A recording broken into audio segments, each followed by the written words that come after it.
Welcome to Currently Inked for June 22nd, 2016. I am Matt Armstrong, and as always, I'm glad to have you here for another Currently Inked video. I almost said another pen review because that's become my habit. Down in the lower right-hand corner, you are seeing my guest. I'd like to very much welcome Mr. Brad Dowdy of the Pen Addict and the Nock Co. So welcome, Brad.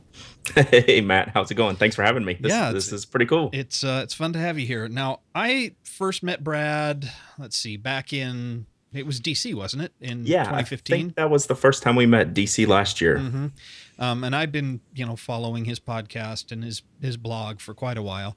Brad he's kind of a big deal in the pen community. So it was fun. It was fun to get to know him. And I'm no Matt Armstrong. Well, you can be thankful for that. So for those who, and I can't imagine there are any people watching this who aren't familiar with you, but in case there are, tell us a little bit about your background and what you do and kind of how you got into this whole thing. Sure. So I write a blog called The Pen Addict. It's at penaddict.com. I've been doing that for about 8.5 years. I think my 9-year anniversary is this November. So I've just been doing that for a while. And a few years ago, I decided that, I wanted to make some pen cases and found a good partner to do that. So we make pen cases as Nock Co. Our nylon pen cases. And back on the Pen Addict side, I do a podcast as well on the Relay FM network. That's been going about 4 years now. So, I've been doing this a while, and finally in December of 2015, so only about 7 months ago, I quit my full-time job to do pens and stationery work full-time, which is kind of insane if you think about it. Mm-hmm. Oh, that's cool. Yeah, I'm kind of jealous, I have to admit, just a little bit. Yeah. It's that sounds like it would be fun, but also absolutely terrifying. It is, yeah. So, well, cool. Well, so before we dive into what we've got inked, do you have any fun news or new hotness that you've been playing around with in the community that's kind of got you excited about anything? No, I've just been, this past 2 months has really been a huge focus on Nock for me. So we had the beginning of the year, we were getting ready for the Atlanta Pen Show. That's our biggest event of the year. So we're real busy with Nock up until then, and I've been doing a lot of Pen Addict stuff, when I can. And starting in the middle of May, after I got back from the Chicago Pen Show, which was a pretty cool event, we really are trying to move Nock forward and just trying to get out there more, get into retail, things like that. So I don't have a lot of new hotness to go through other than just we've been working our tails off at Nock, and hopefully we're going to have some announcements soon. So maybe that's a little bit of a tease. Yeah, cool. For that. So hopefully by the end of the month we'll be able to announce some things and kind of what we've been working on the past few months. Mm-hmm. Very cool. Yeah, in terms of other news or related stuff, I talked about this a little bit. I saw that Organics Studios is back in production again, which is very exciting. Yes. I did not get a chance to use really hardly any of their inks. I tried the Arsenic Gray, and I have a sample of, I think it's copper. It's that light turquoise, but I've wanted to try several of their inks, so I'm excited that they're back. So I'm a fan. I saw a couple of, I don't know if it was tweets or Facebook mentions or how I started seeing the Organics name pop up. So maybe he's done with school. I forget his name that was running it. Oh yeah. So he was, I've seen it popping back up. I am actually a big fan of the inks. I forget which inks I started with, but the ones I like Blue Merle, which is one special edition he did. It's supposedly a blue black, but it's mostly a gray. I have Aristotle, which was one of the Philosopher series. It's very similar to one of the inks I'm going to show you today. And then Teaser. Yeah, teaser. And then Jane Austen, which was a really hot pink. I mean, just saturated, deep hot pink. So that was a cool ink. So I'm very familiar with the Organics and like them a lot. Oh, that's cool. Yeah, I'm excited. I saw Lisa got Van Ness had a huge package. They just came in today and had them all spread out. So I saw a picture of it on Instagram. That's where I was alerted to it. Cool. I believe she also Lisa just also recently got a big shipment of Bung Box inks in, and so I've picked up a couple more of those. I got the Dandyism, Nice. which I had not tried before. So, well, cool. Well, we'll kind of just randomly talk about other stuff along the way, but why don't you kick us off with one of your first inked pens today? All right. So since you mentioned Bung Box, we'll go with that first. Okay. And today was kind of funny. Like I knew we were doing this today, and I've been on this kick. It kind of coincided when my busyness with Nock to where I was ending up with too many pens inked and had just pens and inks I wasn't using. So for about the past 6 weeks, I cut myself down to 3 pens inked, which is Not possible, dude. I've tried that before and it's never possible. Yeah. That's about right.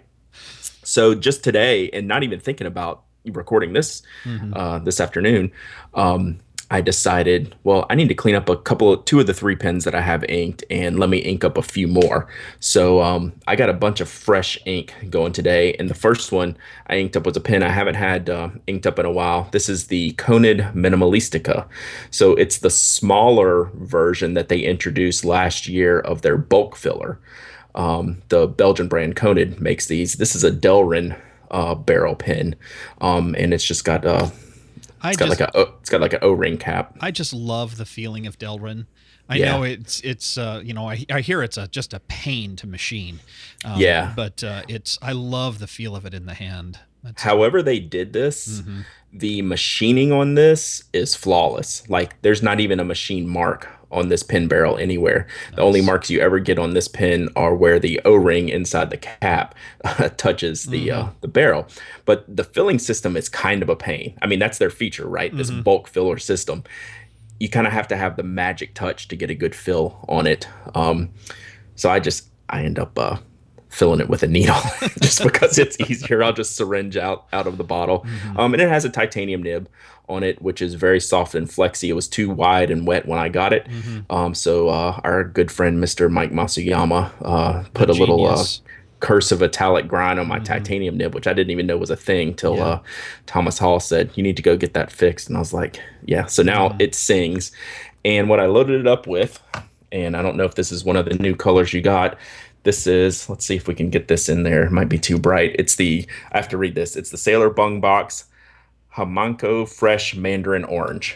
So I've seen that around. I know you're a huge orange fan. So I am a huge orange fan. I have most of the Bung Box oranges. I'm really trying to get y'all a shot of this, but I have too much light in my room here. So that maybe you can see it right there. Yeah. So it's pretty straight up the middle orange with a little bit of hint of yellow in the swab, but when you write with it, you don't see much of the yellow. You see it just nice mid-range orange. It's really cool. This is the first time I inked it up. I picked it up in Chicago when I was working for Lisa there, and I literally just had time to unwrap the package now. This is my very first inking of it. I'm happy with it. I have Sailor Apricot that I compare it to, and I have which I Bung Box. currently have inked right now. Nice. So, speaking of needing light, there we go. Yeah. So yes, and Bung Box Tangerine, which is another like seasonal one they did last year. Fortunately, I have that in the old beautiful vase bottles, which are just fantastic. So the Konid, because I have wanted to get my hands on one of these. I've had lots of people ask about them. How do you like it in general? Aside from the filling system, which is their thing, how do you like it up to this point? It's overall very good. They're quite expensive relative to their peers. I think this one was like an introductory price, and I think it was still well over $300 for this price point. And I think their bulk fillers are upwards of $400 and $500. So you're paying a pretty penny. It's a unique filling system. Like I said, I kind of have a little fits with it. I really love the pen, where it would rank among some other pens in that price range. It's going to be hard for me to recommend, but I will say this: everyone who I've let use this pen falls in love with it.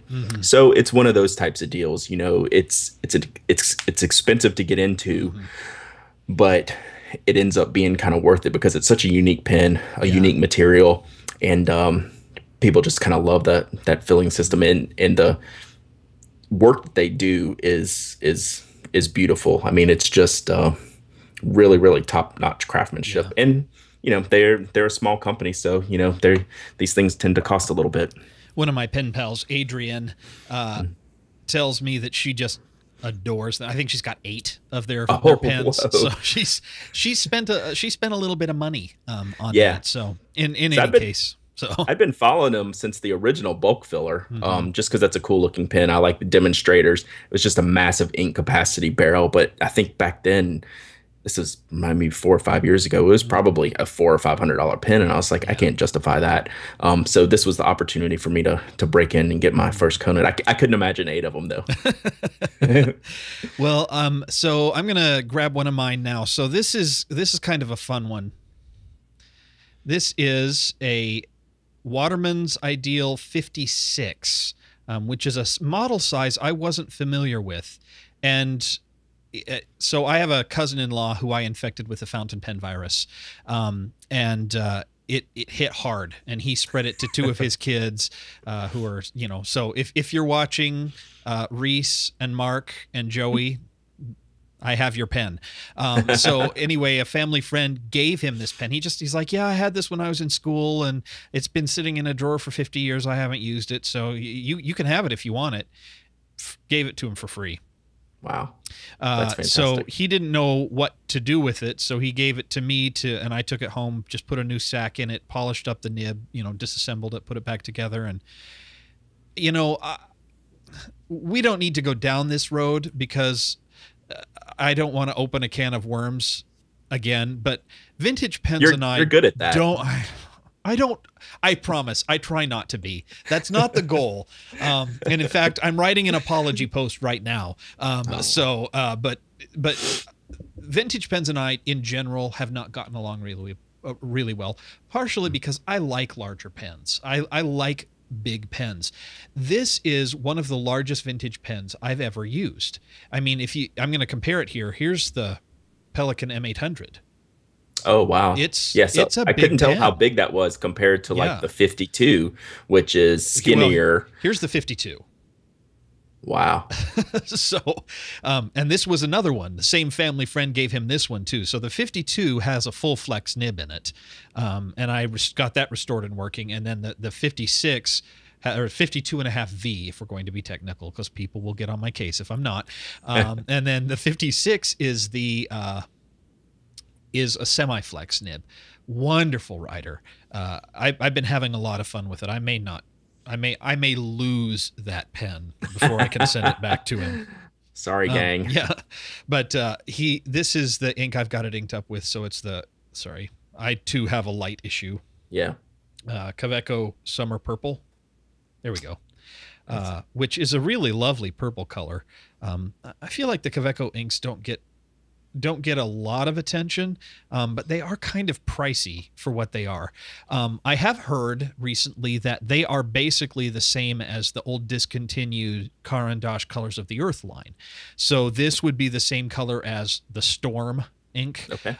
There's a lot of similarity between the Kaweco Caramel Brown and Caran d'Ache Grand Canyon, which is my favorite brown. So I don't know the truth to that, but there do seem to be a lot of similarities between those 2 ink lines. So that's kind of cool. So yeah, that's kind of my first inked pen of the video. So what do you have coming up next? Ooh, we're gonna go with a pen that I can't get enough of recently, and an ink that is extraordinarily basic, but I really, really like. So I can't shut up about my Pilot Custom 823. You guys are killing me about this. I've seen like 12 reviews of this thing in the last 2 months, and I'm just dying to get a hold of one. So I held off and held off and held off because it's very expensive related to pilots. Mm-hmm. Like you get into the 74s and 92s, and which are just wonderful pens, and I have a bunch of them. This is twice as much. I mean, I think I paid, like, I got this one from Japan because this is a clear demonstrator barrel. Only amber is available in the U.S. market, and I didn't want amber once I saw this one. But like in the U.S. market, it runs $288 is pretty much street price everywhere.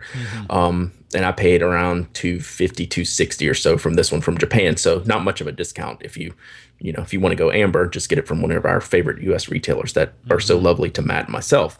But I stepped out a little bit on this one, and I just love this pen. The size and weight and balance of it are fantastic.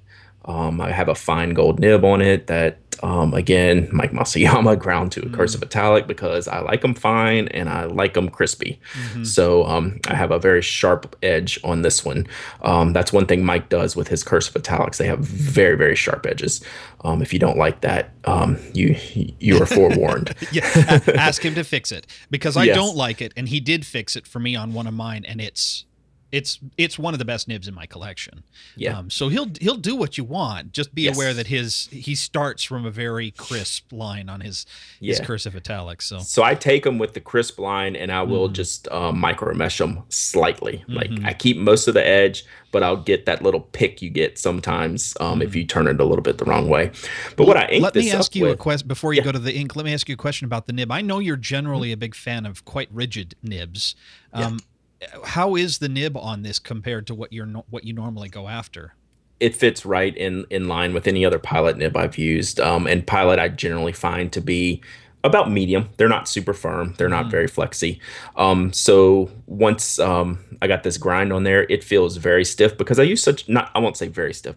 It feels firm, but I use such a light hand on this pen because the line is so fine and that like I said, the edge on the grind, you kind of have to be kind of a little patient with it a little bit. So I don't find it to be flexy at all. Cool. Yeah. So I inked this up and I've put a bunch of different inks in there and I like them all. I have Lamy Blue Black in this. So I'm a blue black ink aficionado. I could probably go in my ink closet and pull out 20 different bottles of various blue black inks. Lamy ranks up there with the best of them because what they do, it's a very traditional blue black. You know, a lot of companies like to play around a little bit with the shade and have some purple, have some red mixed in there. This is straight up blue and a lot of dark gray when it comes out on the page. And that's what I like. There's no sheen. To mention, there's a little bit of shading in it. You get a little bit of the lighter grays, a little bit of the darker blues in there, but it's a very traditional. Before I got into fountain pens, I always loved seeing handwriting in this shade of blue, and I never really knew what it was. Well, it's a blue black, and so Lamy's is just very traditional. A lot of gray. You can even see some black in there, and it keeps all the other mess out of the ink. So I really enjoy this ink, and it's super cheap. And you can get it anywhere. That reminds me, I have one of those big 1 liter bottles of vintage Schaefer Script blue black. It's the Nice. permanent blue black, the number 232, and it's very similar. That's perhaps just a bit more saturated than the Schaefer that I have, but it looks almost identical otherwise. Cool. That's cool. Yeah, that's what it reminds me of when you see these picture of these vintage inks. That's what that Lamy ink reminds me of all the time, and I think that's why I enjoy it so much. Now, the only Lamy inks that I own are a couple of the special editions. So I've got 2 bottles of Copper Orange that I got last year, and I've got 2 bottles of the Dark Lilac that I got this year and love. I've been meaning I want to try their turquoise because I'm a turquoise freak. That's the one. Yeah, and I'd like to try some of their other ones because my experience thus far has been their inks are actually really good. Yeah. And like you said, they're cheap. It's what, $11.50 for a 50 milliliter bottle, 60 milliliter bottle, something like that. It's one of the cheaper inks on the market right now. So, oh, that's cool. Yeah, Okay. the Lamy turquoise, I can definitely recommend that. It's a tick darker than like Kaweco's turquoise or something like that, which I enjoy. I like a little bit of darkness in my turquoise ink, so it's a great color. I just inked that up for my wife the other day because she saw a sample of that and said that's the one I want in her dark lilac safari. Nice. We have the turquoise in it. Nice. Well, this so my next inked pen is this one. This is a Danny Trio.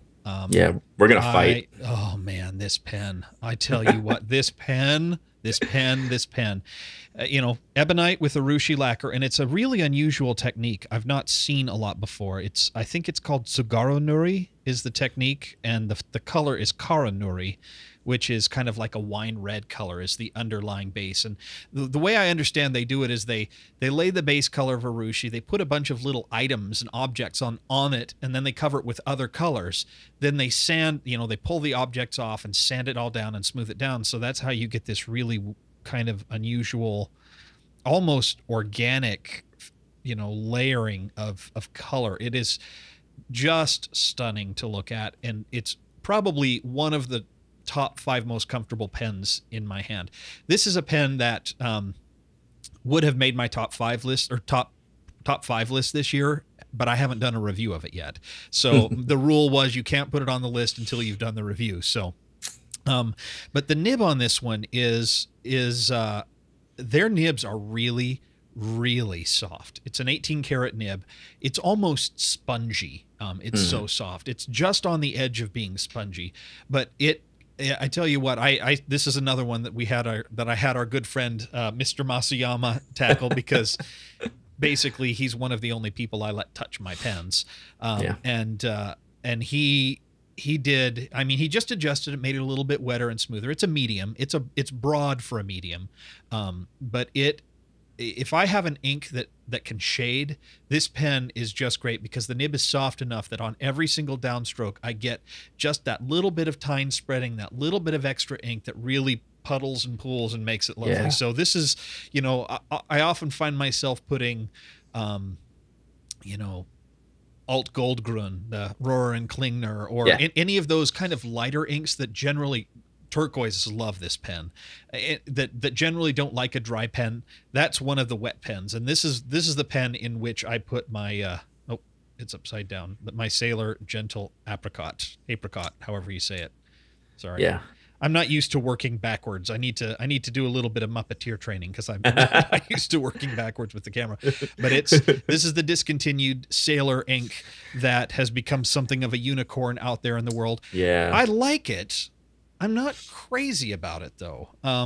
It's a little light. It's bright. It is bright, real bright. Yeah. And I tend to go with the cooler colors anyway. I like the blues and the greens and the purples. But it looks great in this pen. It's been fun to play around with. And just in case anybody wants to bother asking, no, you cannot have my bottle of ink. It's mine. Even though I don't like it, it's still mine. That's right. My precious. No, I need to save these discontinued inks to call in favors at some point in the future. So that's exactly when I've got someone who's got an ink I really want to get a hold of, and they really want my Sailor Gentle Apricot, then we can talk. So we have this thing we do in Atlanta, which, like, you kind of have your Seattle pen meetup. We do one in Atlanta. We call it the Atlanta Lunch Bunch, Atlanta Stationary Lunch Bunch, and we met for lunch 2 weeks ago. And I had never seen this ink before, and this guy Philip pulls it out, and I start writing with it. I go, "Is this Sailor Gentle Apricot?" Because it was very close. I could tell it wasn't exactly it. He said, "No, this is an ink I fought tooth and nail to get. It's a Mont Blanc Saffron." So I don't know if you've had the pleasure of using that or have even heard of it, but I've never seen it before. I've got the Caran d'Ache Saffron, but I've never heard of the Mont Blanc Saffron. He said it was limited in 2009, and it is awfully, awfully close. So, I mean, this is equally as hard to get as Apricot, so I'm just evil for sharing that anyway. But I was like, oh, wow, this is really something else. And so there's another ink you can't get and enjoy either. Yeah, Mont Blanc is one of the worst about that. They drive me crazy. My absolute favorite turquoise, I've said this several times, is the Dandy turquoise. I'm actually I've got my card catalog of inks here, so nice. I'm just pulling it up really quickly. Yeah, this is without question the best turquoise ever. It's got a beautiful red sheen. You get some wonderful shading. It's a little bit on the darker side. There's no green. It's just a turquoise. It reminds me of like a Caribbean sea. That's pretty fantastic. And I have 2 bottles of it, one of which is about halfway gone, and they're those little square bottles. It's not the big shoe-shaped bottles. So it was available for a couple months and then disappeared. Curse you. Yeah, so they're all their special editions, which seem to be fast and furious. I don't keep up with that, and nor should I. But Mont Blanc JFK really. Is my. just find the inks you like, and don't freak out if it's a special edition. If you try the special edition and you like it, buy a few extra, but don't freak out if you miss it. It's not the end of the world, and you can. I mean, one of the things I've learned, and this is me stepping up on my soapbox here. No, this is I'm going to agree with you. So go ahead. I have. As of yesterday, or as of Thursday of last week, 178 bottles of ink full-size bottles of ink in my collection. That doesn't include the samples. That's just the bottles of ink. There is no ink in the world out there that can't be almost matched by another ink from another manufacturer. Not a single one. Even Parker Penman Sapphire, the unicorn of inks, can be almost matched by a bunch of other manufacturers. So don't freak out. It's not the end of the world. It's just ink. And scene. The last one I did that with was the Mont Blanc JFK. That's probably my number one blue black. It's killer. It's a little bit lighter than the Lamy that I showed. So I got that one, saw how great an ink it was, bought a second bottle. That's the last ink I've done that with. So yeah. And I like my Caran d'Ache Colors of the Earth, because I was just brand new to the hobby when they discontinued that whole line of ink.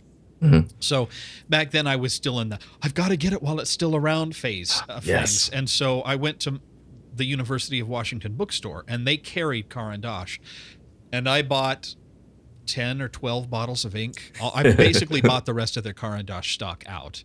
And that's how I fell in love with Grand Canyon. And I've talked about it so much in all my videos that one of my sponsors found several bottles. I think I think it was Eve from Pen World, found some bottles of Caran d'Ache Grand Canyon in his stockroom and sent them to me. And then Aziza and Steven found a couple of bottles when I think they were at Ackerman or something like that, and they sent them to me. So now I've got 7 bottles of this Grand Canyon ink, and I'm like, hoarding. Yeah. But yeah, anyway. Okay, what's next on your list? All right, we're gonna get into these bright blues because you and I both have a thing for that, and I'm gonna go with something very, very common, and it's the Iroshizuku Konpeki. Great ink. This is an amazing ink.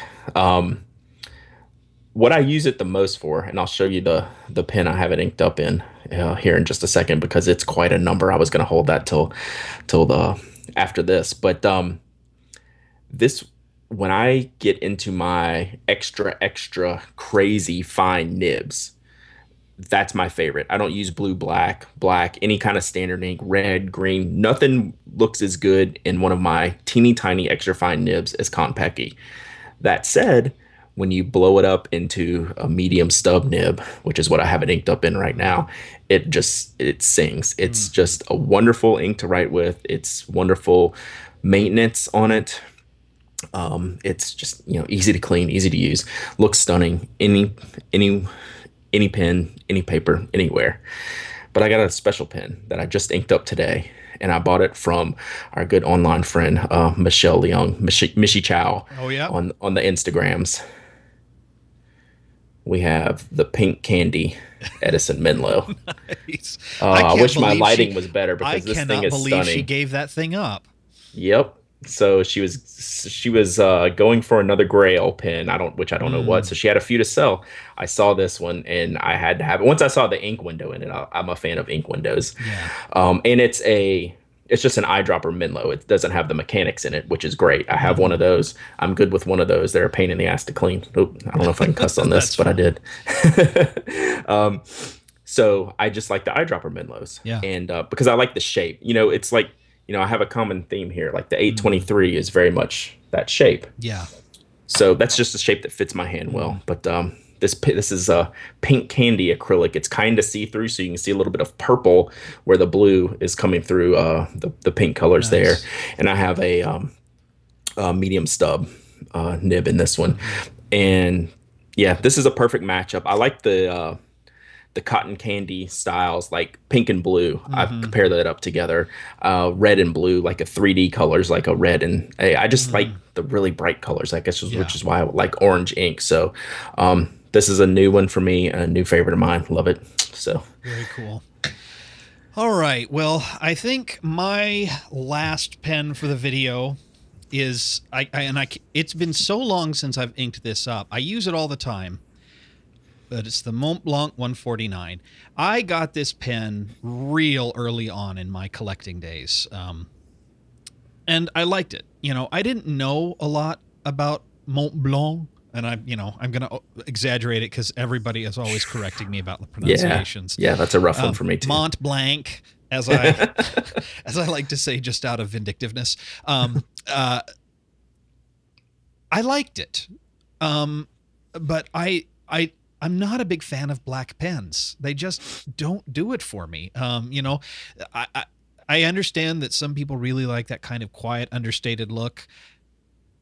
That's not me. Nor is it me. Nor is it me.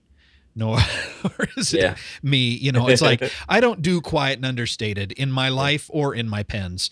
And so it's rare that I pull this out and start writing with it. But it's like, it's been like 2 years since I've inked this thing up. And in my mind, it's good to use a pen at least once a year anyway, just to get a little bit of moisture back in the barrel and keep the rubber from drying out and all that kind of stuff. And I don't know if there's any scientific truth to that. It's just what I like to do. Yeah, I'm with you. So I inked it up and I have really been enjoying it. I forgot how much I liked the pen. The nib is wonderful. And I think Mont Blanc has some of the most beautiful nibs. And it's really, really nicely tuned. I will say it's a medium, like most of my pens. I will say that this nib or this pen in particular, is really picky about the ink. It does not like dry ink. So I tried putting a Graph on Faber-Castell ink in here, and it stopped writing. So it likes inks that flow a little bit more easily. So this is from somewhere between 1980 and 1985. It's kind of an older version of the pen, but still in wonderful shape. Just a great writer. And I have it inked with another purple, the Sailor Gentle Bungbox Imperial Purple. And I put Sumeragi. I think that is the improper name. I think there's a much longer one. It just says Sumeragi across the cap because I got this in the vase-shaped bottle as well. I picked it up at the DC show, not because I liked the color, but because I wanted the bottles. Yeah. And I love the color. It's, dark and rich. And I know that Lisa Van Ness or the Van Ness Pen Company just got a shipment of this color in. And, it won't last long. It was all basically the ladies at Bungbox told Lisa, this is all we've got. This is the entirety of our stock. So you're buying everything. That's what I have inked up right now, and I'm really enjoying it. It's a good reminder to go back and use some pens you haven't used for a while, and remind yourself if you even need to keep them, because who needs pens you're not going to write with? Yeah, that's right. That's right. So we have a bottle of that same ink, bought at the same time at the DC Pen Show at Knock. The little vase sits there on our desk, and that we use that ink a lot. It's such a cool color. I really like it a lot. It's so dark it almost looks black sometimes, but other times it's just this really deep, rich. I mean, they call it Imperial Purple. It really is imperial looking. It looks like crushed purple velvet. It's really lovely. You expect it lives up to the name. It definitely meets that expectation. Yeah. All right, well, I got one more for you. If you got time to get it in, because this one's kind of your fault. So I want to give it to you a little bit. So I'm at the Atlanta Pen Show this year, and I'm shopping. I know what this one is. Yes, you do know what this one is. Go ahead. So your good friend Andy Lambro is there, and I'm shopping, and I was like, he's got the Jupiter there, and you know from LA how much I fawned over yours when you bought it. So and you knew how much I liked it. So I'm going back and forth with Andy, and he's giving me his good price, and he's gonna make me a deal. Andy. If anyone knows Andy, he will sell you a pen. So I don't go by his table if you don't want to spend money, because if you go by his table, it's over. Somehow I was able to pull away, but the size and shape of the pen were stuck with me. The way it felt in my hand was stuck with me, and luckily there is a pen that mimics that size and shape, and it's the Sailor Pro Gear King of Pens. This is the Sky model. So it's the big daddy of the Sailor pens. It's a large pen, and it has a medium nib, a stock nib that I haven't done anything to because it writes just wonderfully. Sailor nibs are firm, which is why I like them so much. And the Japanese medium nibs are the perfect writer's pen for me. That's my I just want to write stuff nib, if I'm not doing anything special. So I really love this pen. I do have you to thank for it. It was a nerve-wracking shopping experience because I was going to spend a lot either with Andy or with Anderson Pens, which is where I bought this from. So probably the most expensive pen I own, I think. Definitely. Yeah, I think it beats any of the Nakayas that I own. I love this pen. The size feels great. I was worried about it being too big, but it's not. It's just comfortable. Wonderful writer. So did that material, did that come in both the regular King of Pen or just the King of Pen Pro Gear with the flat ends? Sorry, just the King of Pen Pro Gear. Yes, Okay. I should clarify that. This was called the Pro Gear King of Pens. Yeah. So the regular does not. They're going to do 4 seasons of this one, or 4 elements, I should say. Yeah. There's going to be, I don't know them all. I think it's sky, air. Actually, I think there's water, which is kind of funny because this one's already blue. And then I forget the 4th element that they're going to do for this series. Earth, probably. Yeah, probably Earth. So I just got a new ink, and funny you mentioned Graf von Faber-Castell. I just got in Deep Sea Green to try from Goulet Pens. Just sent that out to me, so we're going to try that ink out, get that reviewed here pretty soon. Very happy with the color. It's kind of like a little bit between, I don't know, what's the new Sailor Yamadori.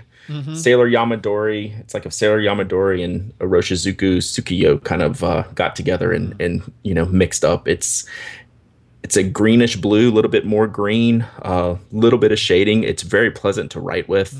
I just inked that up today, and I'm thoroughly enjoying watching the lines go down on that one. Nice. I'll be interested to see what you think about it once you get the review done. I have a bottle of it too. I don't buy samples anymore. I should, but I don't. It's just, I figure ink is, considering how much I spend on pens, complaining about $20 for a bottle of ink isn't that big of a deal. Or at least it didn't used to be while I still had a job. Moving on. It's been interesting. I put it in a pen, and it was really dry for me. And I don't know if it was the pen, because it was also a new pen, or if it was the ink. So I'm going to be trying it in a couple of other pens.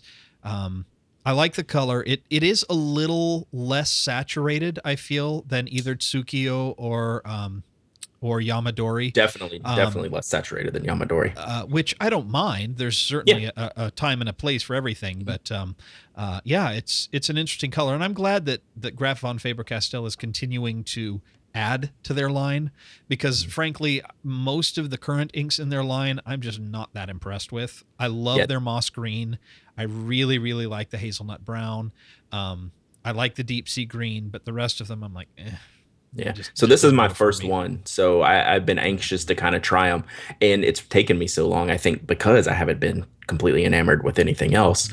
Until I saw this one. I was like, oh, I think I can work with this. So I'll be interested to, I don't have a baseline to compare it to other similar inks from this line. So it'll be interesting to see what I think about it compared to, some of the other inks I use so frequently. Have you tried the new Edelstein Aquamarine? I haven't. I would. It may or may not be on order. I'm pretty sure it's on the way. You should to that list. I actually like it quite a bit. Okay. There's a lot of similarities between these two inks. Of the two, I tend to lean a little bit more toward the Aquamarine myself. But I don't want to color your review too much. Obviously, you'll come up with your own opinions. But yeah. Yeah. For sure. Cool. For sure. I can definitely see that this is from my first writing with it. It's definitely, like you said, it's not a very saturated ink. I almost can see gray in the color when I'm writing with it, which is beautiful. I think it's very pretty, but we'll see how it kind of stands the test of time. Cool. Well, I think we are kind of a little over our time a bit, but I do appreciate you joining me, Brad. It's been fun. We should do this again. It's a pleasure. I'll always enjoy getting together with you. I'm glad we can do that at pen shows around the country these days. And when we can't, we can talk online like this. Thank goodness for the interwebs. So, all right. Well, if you would please remind everyone where they can find you and all of your myriad activities online. the list is getting long. So I write at penaddict.com, which I record at penaddict.com has links to everything I'm into. You can find links to the podcast there, which is at relay.fm/penaddict. And I make cases with my partner, Jeff Bruckwicki, over at knock.co. And I'm on Instagram and Twitter and Facebook, and you can find all that stuff right there on the Pen Addict homepage. Cool. Well, it has been a pleasure having you with us. Thank you again. And thanks everyone to joining us for another episode of Currently Inked. You can, of course, leave your comments here on YouTube or, email me, penhabit@gmail.com. And we will see you here next time on another episode of Currently Inked. Thanks so much. Bye. Bye.